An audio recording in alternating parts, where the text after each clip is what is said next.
Muito bem, pessoal, vamos comentar as questões da prova da Secretaria Estadual da Saúde, concurso aplicado pela banca FAURGS no mês de janeiro de 2022. Vamos comentar aqui neste vídeo as questões de direito público. Pessoal, começando aqui com a questão 81, foi uma questão sobre a Constituição Federal, 4 assertivas e pedia para marcar quais estavam corretas. O gabarito preliminar da banca é a letra E, indicando que a 3 e a 4 estão corretas. Então, a 1 e a 2 estão erradas de acordo com a banca. E esse gabarito está correto, pessoal. Eu não vejo como recorrer nessa questão, porque as 4 assertivas, apenas as 2 últimas estão mesmo corretas. A primeira diz que seria assegurado apenas aos brasileiros natos a inviolabilidade do direito à liberdade e propriedade. Quando a gente estudou o artigo 5º, a gente viu que essa proteção do artigo 5º, de acordo com o texto literal da Constituição, é para os brasileiros, o que já abrangeria natos e naturalizados, e também para os estrangeiros residentes no país. E de acordo com o entendimento do STF, é para qualquer estrangeiro. Então, não tinha como afirmar nessa questão que seria somente para os brasileiros natos, né? Não, isso está errado. Segundo, é plena liberdade para fins lícitos. É verdade, a liberdade de associação é livre para fins lícitos, sendo vedada, proibida de caráter paramilitar. Aqui na questão, a banca diz que seria condicionada a de caráter paramilitar a aprovação de órgãos de segurança. Não, nem com aprovação de órgão nenhum eu poderei ter uma associação paramilitar, que seria uma milícia, né? Isso está errado, isso está lá no artigo 5º, inciso 17. É plena liberdade de associação para fins lícitos e é vedada, é proibida a de caráter paramilitar. Essas 2 primeiras, então, estavam erradas e a 3 e a 4 estão corretas. A prática do racismo, que é um crime inafiançável e imprescritível, e isso a gente estudou também no artigo 5º, né?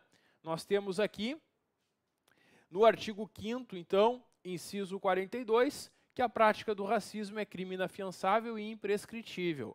No artigo 5º, nós temos 2 crimes que são inafiançáveis e imprescritíveis: o racismo e a ação de grupos armados contra a ordem constitucional e o Estado democrático. Por outro lado, tem também na Constituição crimes que são inafiançáveis e insuscetíveis de graça e anistia. Esses são os 3 T's e os hediondos, lembram? Tráfico, tortura, terrorismo e crimes hediondos. Então, a terceira está correta. E a 4ª alternativa traz que, no caso de iminente perigo público, a autoridade competente poderá usar da propriedade particular, sendo assegurada ao proprietário indenização ulterior se houver dano. Exatamente. E isso está lá no artigo 5º, inciso 25. E nós temos sempre que saber diferenciar que na desapropriação existe uma indenização prévia e em dinheiro. No iminente perigo público, a indenização vai ser depois, se houver dano. Então, é possível que o poder público utilize a propriedade particular e, se houver algum dano, depois indeniza. É isso. Então, pessoal, aqui nesta questão 81, as 3 e a 4 estão corretas, a letra E, o gabarito, nada a questionar.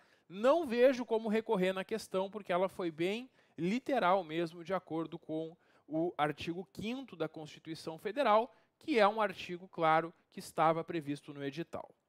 Questão 82. Estamos ainda na Constituição e essa questão vai tratar das competências previstas na Constituição.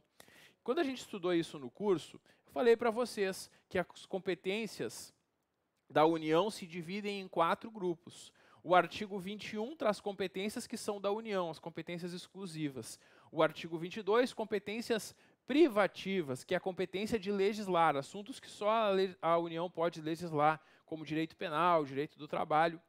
Tem a competência comum, que é da União junto com estados e municípios, e a competência concorrente, que é a competência de legislar quando ela cabe à União e também aos estados. Então, pessoal, essa questão vai se utilizar muito desses conceitos, dessa divisão de competências desses 4 artigos. A primeira assertiva da questão diz que compete exclusiva e isoladamente à União fazer aqui, então, executar de forma direta os serviços de energia elétrica e o aproveitamento dos cursos d'água. Essa alternativa está errada. Nós temos aqui no artigo 21, inciso 12, que compete à União explorar diretamente ou mediante autorização, concessão e permissão a energia elétrica, e olha aqui, ó, em articulação com os estados. Se é em articulação com os estados, não é isoladamente como a questão afirmou. Por isso, a primeira está errada. A segunda está correta, é competência comum da União, Estado, Distrito Federal e municípios, cuidar da saúde e assistência pública. Tranquilo. Essa está correta. A terceira é competência comum da União e dos Estados. Aqui envolve energia nuclear. Pessoal, eu lembro para vocês que na aula eu sempre falo que tem algumas palavras que a gente sempre vai associar à União. Lembram? Tudo que envolve federal, moeda, nuclear, tudo isso é competência da União, só da União. Aqui diz que é comum da União e dos Estados. Não. A competência que envolva aqui a esses derivados de minérios nucleares é só da União. Então está errada a terceira. E a quarta, compete privativamente à União legislar sobre Seguridade Social. Sim, a Seguridade Social é uma competência privativa prevista no artigo 22. Então, a 2 e a 4 estão corretas, a letra B é o gabarito. E, inclusive, né, quem fez o nosso curso vai lembrar que eu alertei que tem que conhecer as competências privativas da União, que são as matérias que cabe só à União fazer as leis, e tem a competência concorrente, que são aquelas matérias que cabe à União junto, né, com os estados. Pois é, e tem algumas pegadinhas que eles podem fazer. Inclusive, eu coloquei o que estava na questão, que é a Seguridade Social, é uma competência privativa da União, enquanto que na competência concorrente a gente vai ter previdência, saúde, integração social. Então é isso, nessa questão também não vejo como recorrer, o gabarito mesmo é a letra B, só a 2 e a 4 estão corretas aqui. Muito bem, vamos para a próxima questão, a questão 83, e nessa questão nós temos recurso. Eu sei que é isso que vocês estão esperando, muitos abriram esse vídeo só para ver isso aqui. Aqui está a questão que cabe recurso. Pessoal, essa questão ela envolve diversos artigos da Constituição Federal e envolve também uma doutrina, algo que não está no texto da Constituição. Vamos lá. Primeira alternativa. Considere as afirmações abaixo. Fiscalização contábil, financeira, orçamentária, operacional e patrimonial dos estados e municípios é exercida pelos tribunais de contas estaduais e municipais, integrados por 9 conselheiros nomeados por concurso público. Pessoal, nós temos aqui que nos estados a gente vai ter 7 conselheiros. Quem tem 9 ministros é o Tribunal de Contas da União. Então, a primeira alternativa já começou errada. O TCU tem 9 ministros, nos estados 7 conselheiros. Então, a primeira está errada.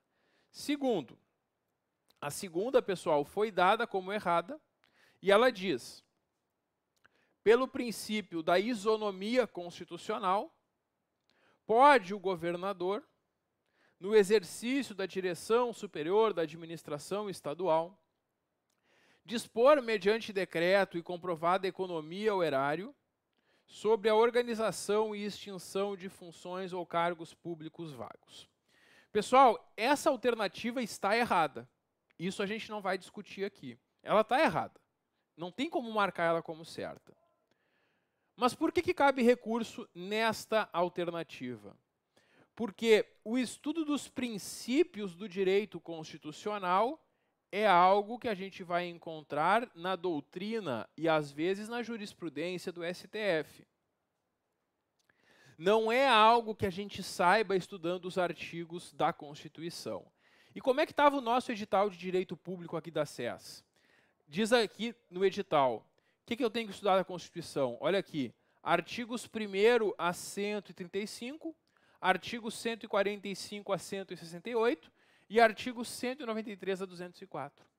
É isso.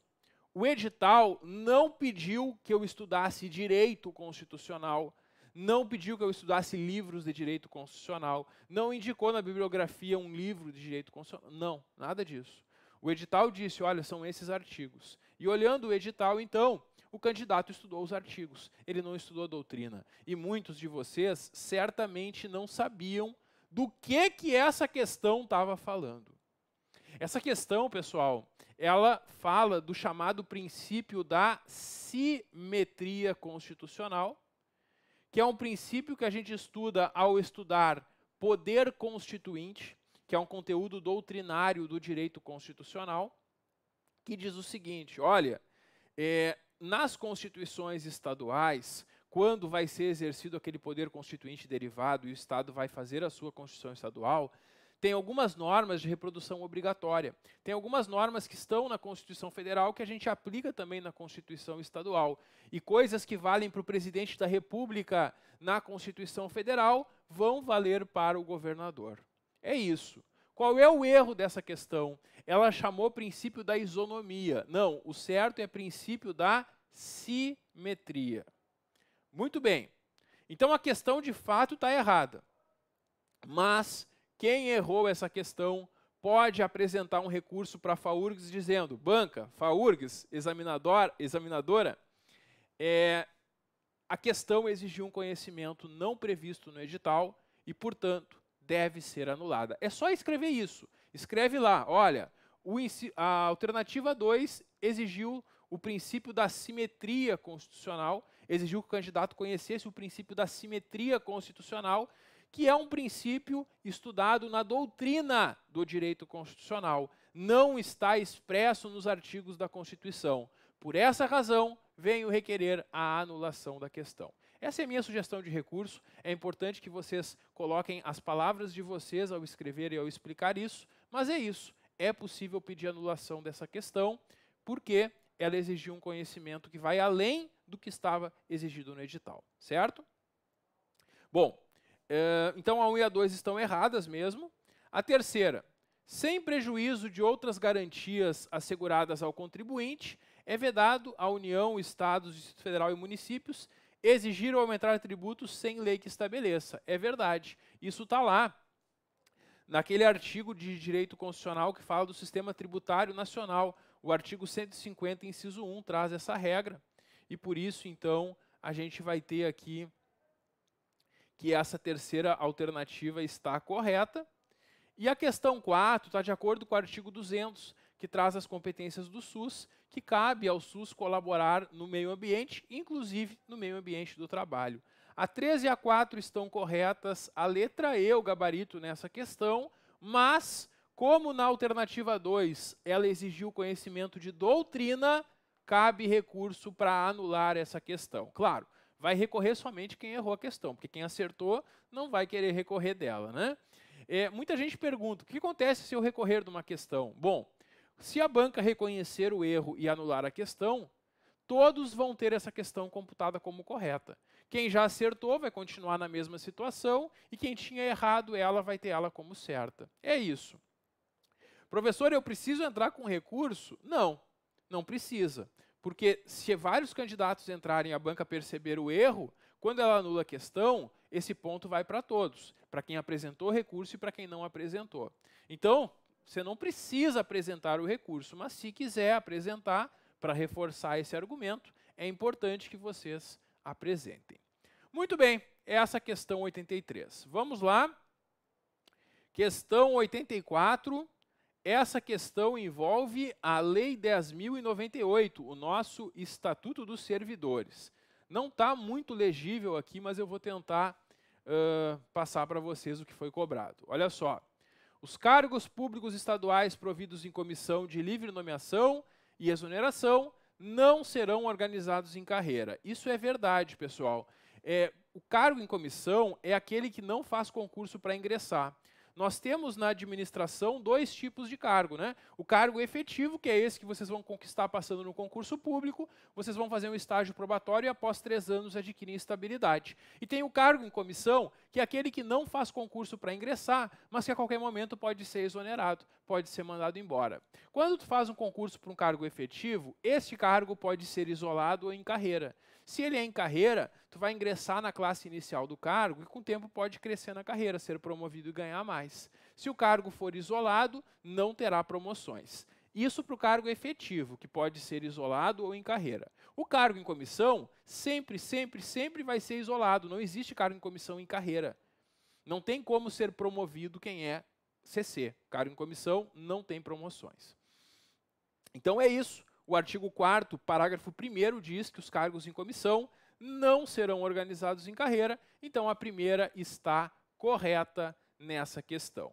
Segunda questão, a segunda assertiva, podem ser criados cargos de provimento efetivo isolados quando o número não comportar organização em carreira. É isso mesmo. Se é um cargo que vai ter poucas quantidades, eu posso criar eles isolados sem ter uma carreira. Não é obrigatório que o cargo efetivo seja de carreira. O cargo em comissão nunca vai ser de carreira. O cargo efetivo pode ser de carreira ou pode ser isolado. Então, a 1 e a 2 estão corretas e o gabarito é letra A. Essas são as únicas duas corretas. A 3 e a 4 estão erradas. Por que a 3 e a 4 estão erradas? A terceira fala formas de provimento e diz que são formas de provimento a revisão, o aproveitamento e a antiguidade. Pessoal, eu coloquei inclusive no simulado, para quem fez nosso simulado, uma questão sobre isso, né? É muito comum as bancas fazerem esse tipo de questão, misturando as formas de provimento com as formas de vacância. Formas de provimento são as formas de entrar no cargo, o contrário da vacância, que são as formas de sair. Bom, o que acontece aqui? Revisão não é forma de provimento, existe a reversão, que é uma forma de provimento. Antiguidade também não é uma forma de provimento. Então, nessa terceira assertiva, a única que trouxe uma forma de provimento foi o aproveitamento. As outras não são formas de provimento, não. Por isso, errada a terceira. E a quarta fala que a reversão é o meio estatutário pelo qual o servidor aposentado por tempo de serviço invoca o direito de retorno à atividade. Isso está errado pelo seguinte motivo. A reversão, de fato, é quando o aposentado volta. Mas aqui no Rio Grande do Sul, o aposentado só vai voltar se ele for o aposentado inválido, aposentado por invalidez, que recuperou a saúde. Aposentado por tempo de serviço, não. Até porque não existe mais aposentado por tempo de serviço, né? Se aposenta por tempo de contribuição. Mas o erro aqui é esse. A reversão é o retorno do aposentado por invalidez, não por tempo de serviço. Por isso, a 4 também está errada. Somente 1 e 2 corretas. A letra A é o nosso gabarito. Esse conceito da reversão está no artigo 44, né? Reversão é o aposentado por invalidez retornando. Maravilha, vamos adiante, questão 85. É uma questão sobre a Lei de Improbidade Administrativa, a Lei 8429, lei que sofreu alterações importantes no mês de outubro, e esta questão já traz essas alterações. Ela vai afirmar aqui, na primeira alternativa, que o mero exercício de função ou desempenho de competências sem comprovação de ato doloso com fim lícito afasta a responsabilidade de improbidade. É verdade. Pessoal, um prefeito não vai ser condenado por improbidade pelo fato dele ser o prefeito. Tem que comprovar que ele teve intenção de causar aquele prejuízo. Não se pode presumir que pelo fato de ocupar um cargo, aquele ocupante do cargo vai responder pela improbidade. Então, para alguém ser condenado por um ato de improbidade, tem que comprovar que ele teve intenção de praticar aquele ato ilícito. Essa primeira alternativa está correta. Está de acordo com o artigo 1º, parágrafo 3º, que foi colocado em outubro de 2021 na Lei de Improbidade. Antes não tinha na lei esse dispositivo. É uma coisa nova. Então, a primeira está correta. A segunda prevê que as disposições da lei são aplicáveis no que couber aquele que, mesmo não sendo agente público, induz ou concorre para a prática do ato. Sim, se alguém não é agente público, mas induz ou junto com o agente público pratica o ato, também responde por improbidade. Está correta conforme artigo 3º. Terceira, constitui ato de improbidade que atenta contra os princípios da administração pública a negativa de publicidade a atos oficiais, independentemente de causa, razão ou fundamento. Pessoal, o que nós temos no artigo 11 é que é ato de improbidade que atenta contra os princípios negar publicidade aos atos oficiais, olha aqui, exceto em razão de sua imprescindibilidade para a segurança da sociedade ou do Estado. Então, tem uma exceção aqui nessa negativa de publicidade dos atos. A alternativa 3 está errada porque ela diz aquele independentemente de causa. Não, é possível justificar. Então, a terceira está errada e a quarta está correta, né? Quando vocês tomam posse num cargo, a posse e o exercício são condicionados a uma declaração. Vocês vão apresentar a declaração do imposto de renda de vocês, onde aparece lá aquele patrimônio que vocês possuem quando vocês ingressam no serviço público. Isso está no artigo 13 da Lei de Improbidade. Então, 1, 2 e 4 corretas, a letra A vai ser o gabarito nesta questão. Vamos adiante, questão 86. Aqui nós temos, então, 4 afirmativas sobre a Lei de Improbidade. O gabarito da banca é a letra B, indicando que a 1, a 2 e a 3 estão corretas. E, realmente, a 1, 2 e 3 trazem exatamente o que está no artigo 14, 19 e no artigo 20. A 4 está errada porque ela disse que a autoridade determinará o afastamento do agente público quando ele vai responder por improbidade. Não. O que diz no artigo 21, parágrafo 1º, é que a autoridade judicial competente poderá, não é que vai fazer, é que pode fazer, pode determinar o afastamento por 90 dias prorrogáveis uma vez. Então, a gente tem uma possibilidade, não uma regra. Aqui diz que terminaria em qualquer caso. Não, pode. Então, sem falar que é a autoridade judiciária, né? Então, a gente tem aqui, nessa situação, 2 erros, né? Que é a autoridade judiciária e poderá. Então, pessoal, a 1, 2 e 3 estão corretas, a 4 está errada, e aí a letra B é realmente o gabarito nesta questão. Questão 87. Agora uma questão sobre a Lei Complementar 101 de 2000, a Lei de Responsabilidade Fiscal, e eu falei para vocês que eles adoram cobrar as transferências voluntárias desta lei. Quando eu resumi para vocês o que mais cai dessa lei, eu falei sobre atos de pessoal, renúncia de receita e transferências voluntárias. Porque se a gente pega questões de concurso, a gente vai encontrar muitas questões sobre isso. Inclusive, os itens dessa questão, nós vimos no nosso curso, nas questões que a gente resolveu também, né? Então, tenho certeza que quem fez as questões não teve dificuldade aqui.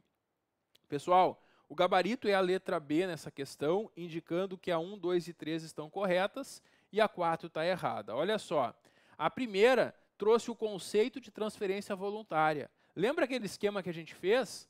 Transferência voluntária é uma entrega de recursos correntes ou de capital para outro ente, a fim de cooperação, auxílio ou assistência, que não decorre de uma determinação constitucional, legal ou destinado ao SUS. É isso que nós temos no artigo 25, parágrafo 1º, inciso 1. E aí, a letra A traz justamente esse conceito que está correto. A segunda alternativa diz que é exigência para realizar a transferência voluntária, dentre outras, a existência de dotação específica, e isso está correto. O artigo 25, parágrafo 1º, traz justamente essa exigência, né?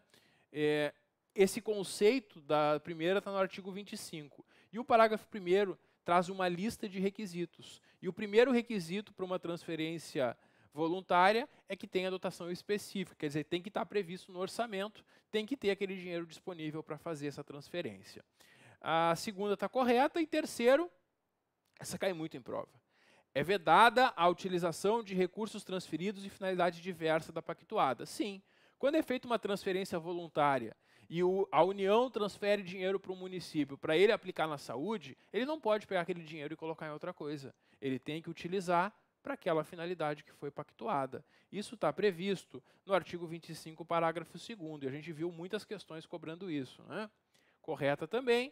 E a quarta, para fins da aplicação de sanção de suspensão de transferência, incluem-se e são consideradas as de educação, saúde e assistência social. Isso está errado, pessoal, porque o artigo 25, parágrafo 3º diz o seguinte, olha, um ente pode ser punido e não poderá mais receber as transferências voluntárias por um tempo. No entanto, a pena de suspensão das transferências voluntárias não vai impedir que o município receba parcelas ligadas à educação, saúde e assistência social.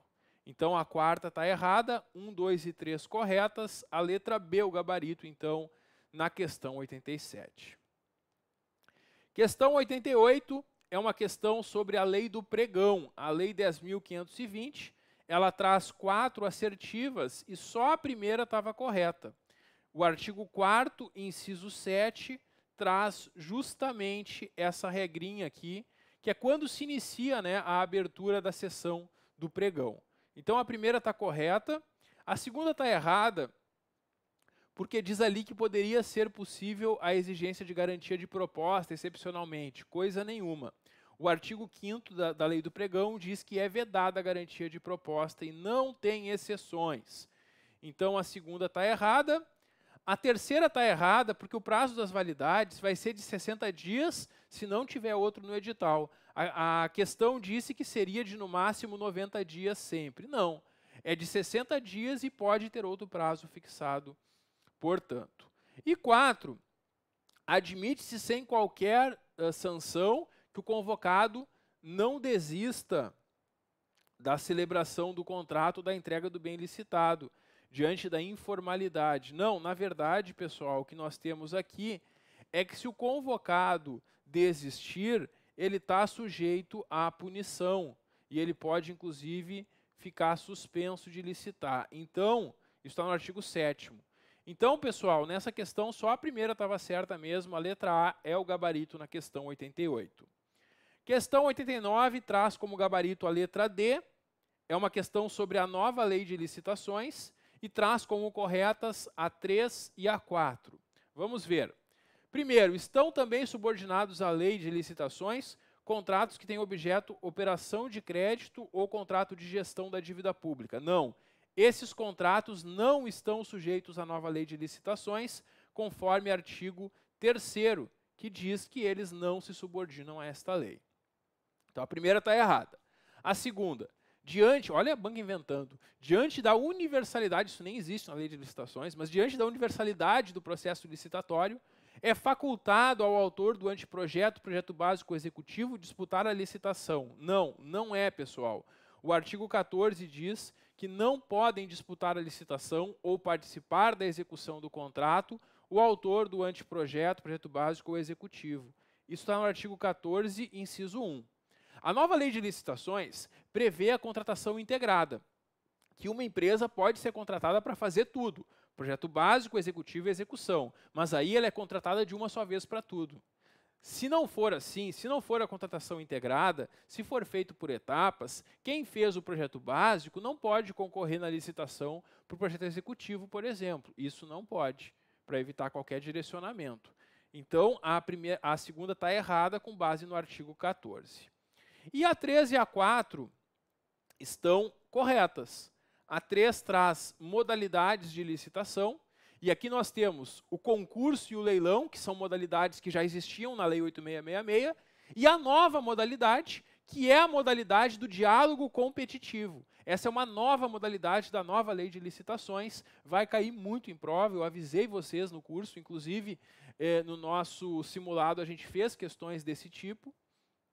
Tem que saber quais são as modalidades. As modalidades, pessoal, estão no artigo 28. Nós temos, na nova Lei de Licitações, 5 modalidades. O pregão, concorrência, concurso, leilão e o diálogo competitivo. Essas são as 5 modalidades da nova Lei de Licitações. Então, a terceira está correta. E a questão 4 fala sobre os critérios para julgamento das propostas. Isso aqui na antiga lei de licitações era chamado de tipos de licitação. Essa nomenclatura não é mais utilizada, passa a ser utilizada a nomenclatura critérios para julgamento. Dentre outros estão menor preço, melhor técnica ou melhor conteúdo e maior retorno. Tudo certo, isso está no artigo 33, pessoal, que traz os critérios, então, para definir quem venceu a licitação. Se for pregão, vai ser menor preço. Quem der o menor preço, quem cobrar menos vai ganhar. Mas não necessariamente vai ser menor preço. Pode ser maior desconto, dependendo da situação. Se for uma licitação que envolve técnica, pode ser melhor técnica ou conteúdo artístico. Técnica e preço. Maior lance quando o ente está vendendo algo, quem der mais vai ganhar. Ou maior retorno econômico. Então, esses são os critérios do artigo 33. Todos mencionados aqui na alternativa estão corretas, né? Então, na questão 89, a 1 e a 2 estão erradas, a 3 e a 4 estão corretas, o nosso gabarito só pode ser mesmo a letra D. Agora, vamos para a questão 90. Também sobre a nova lei de licitações, 4 alternativas sobre a nova lei. E o gabarito dado pela banca foi a letra A aqui. Apenas 2 e 3 corretas. Vamos ver. É dispensável a licitação quando inviável a competição? Não, pessoal. Sempre que é inviável a competição, não é dispensável, é inexigível. É caso de inexigibilidade. Então, essa primeira alternativa está errada. Segundo, é inexigível a licitação quando inviável a competição, principalmente naquela situação de aquisição ou locação de imóvel cujas características tornem necessária a sua escolha. Isso está correto. E atenção, pessoal, é muito importante isso aqui. Na Lei 8666, a lei de licitações anterior, essa era uma hipótese de dispensa de licitação. Na nova lei de licitações, essa é uma hipótese de inexigibilidade. Então, a 2 está correta. Terceiro, é dispensável a licitação para aquisição de medicamentos destinados para doenças raras definidas pelo Ministério da Saúde. Essa terceira alternativa está correta. E a 4, é inexigível a licitação quando inviável a competição, em especial transferência de tecnologia de produtos estratégicos para o SUS. Não, isso aqui é um caso de dispensa, não de inexigibilidade. Então, pessoal, só a 2 e a 3 corretas, a letra A é o gabarito aqui na questão 90.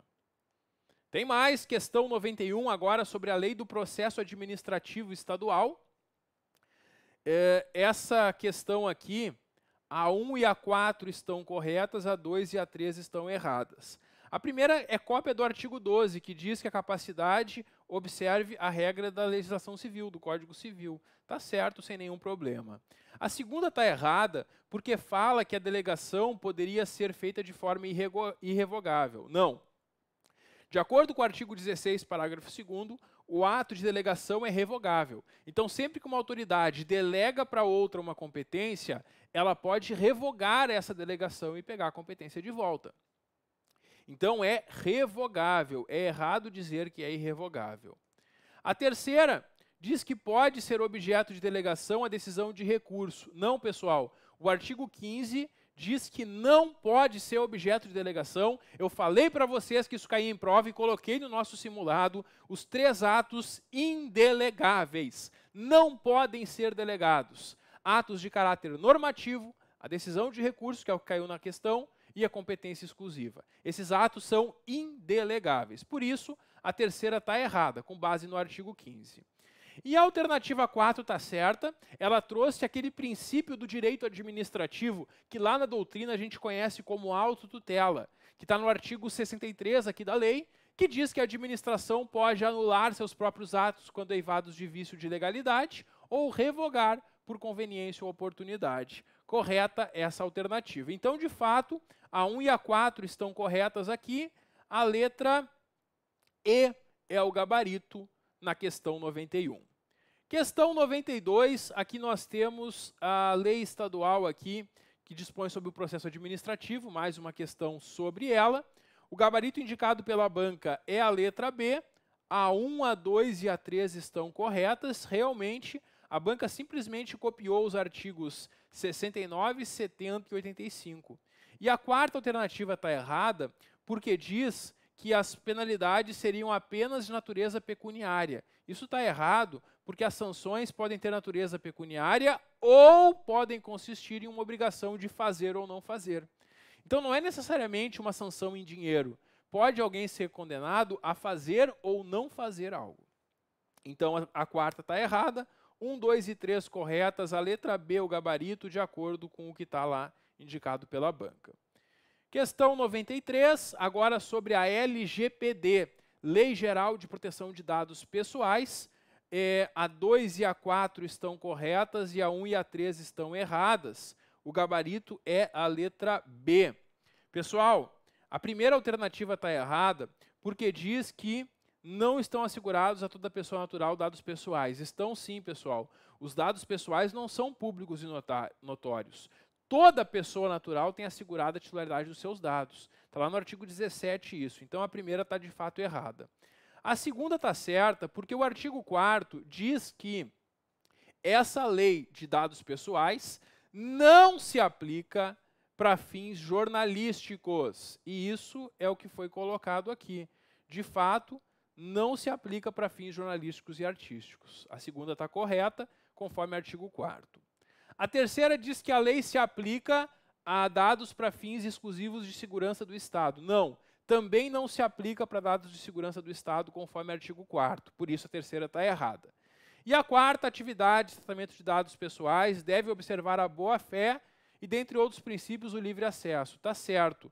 O artigo 6º prevê que deve observar a boa-fé e traz uma lista de princípios, dentre os quais está o princípio do livre acesso, que é garantir para os titulares consulta facilitada e gratuita sobre a duração do tratamento, bem como a integralidade dos seus dados pessoais. Então, pessoal, de acordo com a LGPD, realmente, aqui a 2 e a 4 corretas, a letra B, o gabarito. E para fechar as questões de direito público, veio uma questão sobre o Estatuto Nacional da Igualdade Racial, especificamente sobre o SINAPIR, que é o Sistema Nacional de Promoção da Igualdade Racial. A primeira alternativa copiou o que está lá no artigo 47, que fala desse SINAPIR, e está correta. Todas as outras estão erradas. Pessoal, quem é que pode participar do SINAPIR? Os estados, Distrito Federal e municípios podem aderir ao SINAPIR. O SINAPIR é do governo federal, mas os outros entes podem aderir. A segunda alternativa diz que apenas os estados podem participar. E a terceira diz que apenas os municípios. Pelo mesmo motivo, a 2 e a 3 estão erradas, porque não é apenas um ou outro. Todos podem, Estado, Distrito Federal e municípios. A alternativa 4 diz que é vedada a participação de sociedade e da iniciativa privada no SINAPIR, por ser um órgão do Estado. Não, né? O poder público vai incentivar a sociedade e a iniciativa privada a participarem também do SINAPIR, porque a política de combate à discriminação quer que todos estejam juntos para combater. Não é uma coisa que o Estado, que o governo vai fazer sozinho, não. Então, pessoal, a primeira está certa, a letra A é o gabarito, todas as outras estão erradas, e nessa questão também o gabarito da banca está correto. Então, como a gente viu nessa correção, somente aquela questão de direito constitucional que eu mencionei, que cabe recurso porque a banca exigiu algo que não estava no edital. No restante, a prova foi bem organizada, bem aplicada, pegando realmente os pontos mais importantes da lei, e tenho certeza que nossos alunos conseguiram um bom desempenho. Então é isso, pessoal. Espero que tenham se saído bem e contem conosco aqui no PGF Concursos para os próximos desafios.